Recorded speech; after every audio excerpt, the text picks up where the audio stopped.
March 2017 and here is your latest news.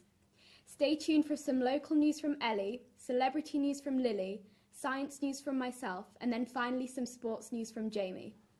Today on the programme is new community stadium in York, how Ed Sheeran owned the charts, coal collapse, carbon emissions drastically decrease, and last, sportswear giant Nike launches sports hijab for Muslim athletes. So now, firstly, I'll pass you on to some local news from Ellie. Thank you, Francesca. City of York Council have announced that in autumn, expected work on the city's community stadium will begin. The 8,000 capacity York Community Stadium is said to be completed by 2018, as authorities' executive committee have declared that workmen will move onto the site later this year.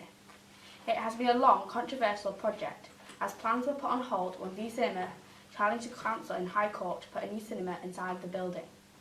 The 12-screen View Cinemas at the Clifton Moor Centre is one of the 3 cinemas in York.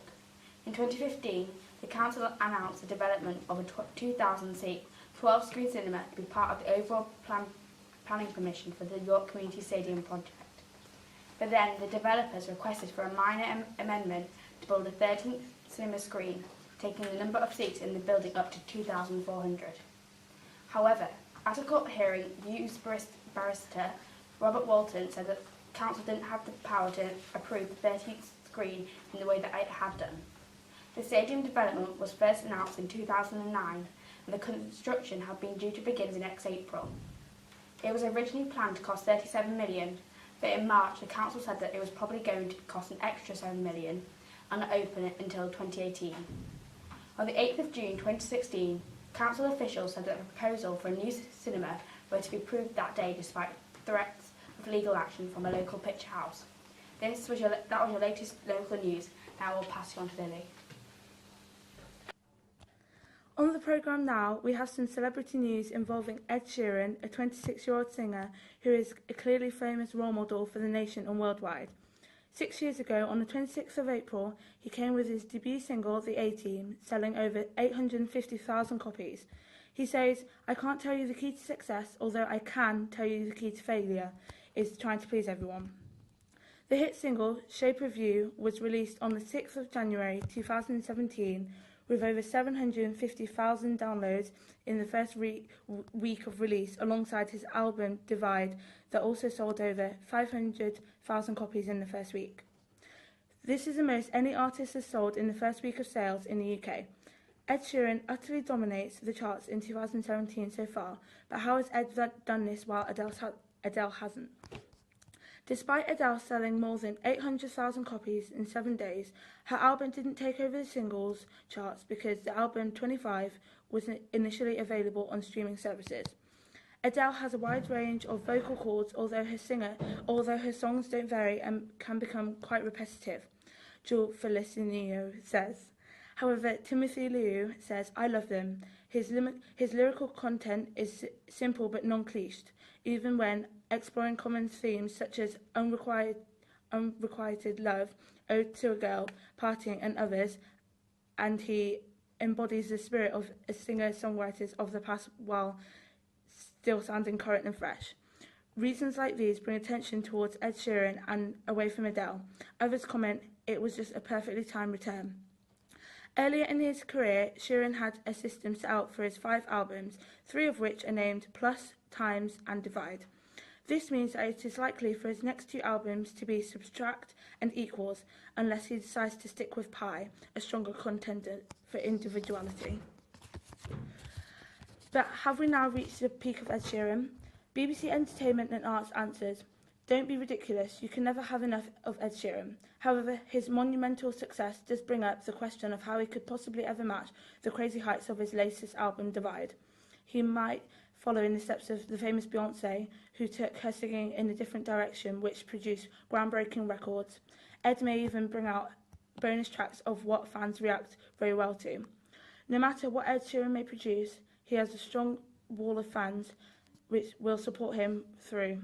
Next we have some science news. Over to you, Francesca. Thanks, Lily. Coal collapse. Carbon emissions drastically decrease. Recently, the website Carbon Brief analysed some government figures, and the results were promising. In a world where global warming is a constant threat, to see that our carbon emissions are driving down is very good news.